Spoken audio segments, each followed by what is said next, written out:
ایک گھنے جنگل میں بندروں کا ایک گروہ رہتا تھا۔ بندروں کا بادشاہ بہت عقلمند تھا۔ ایک دن اس نے اپنے گروہ کو اکٹھے بلایا۔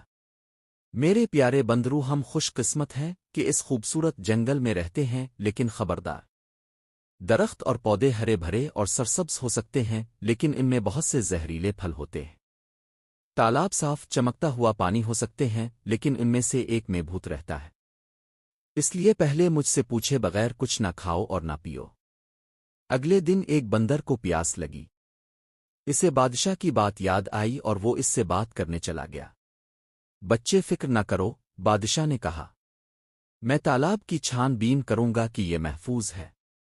جب وہ تالاب کے قریب پہنچا تو اس نے دیکھا کہ بڑے بڑے قدم اندر جا رہے ہیں، لیکن باہر نہیں آ رہے ہیں۔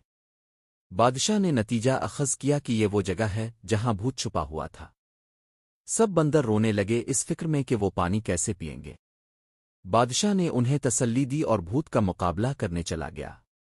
بھوت نے قہقہا لگایا، تم بڑے مخمسے میں ہو بندر بادشاہ۔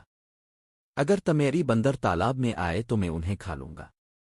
اگر وہ ایسا نہ کریں تو وہ پیاس سے مر جائیں گے۔ بادشاہ نے سوچا، مجھے کوئی حل تلاش کرنا چاہیے۔ اس نے اپنے بندروں سے بانس کے ٹکڑے جمع کرنے کو کہا۔ کھوکھلی بانس کی چھڑیوں کو آپس میں جوڑ کر اس نے ایک بڑا پائپ بنایا جو تالاب کا پانی چوستا تھا۔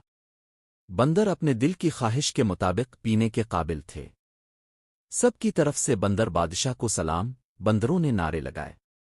وہ بھوت جسے بندر بادشاہ نے اپنی سمجھداری سے شکست دی تھی، وہ لمبے چہرے کے ساتھ تالاب میں واپس چلا گیا۔ جب چیزیں مشکل لگیں تو کبھی ہمت نہ ہاریں، بندر بادشاہ کی طرح باصبر اور ہوشیار رہی۔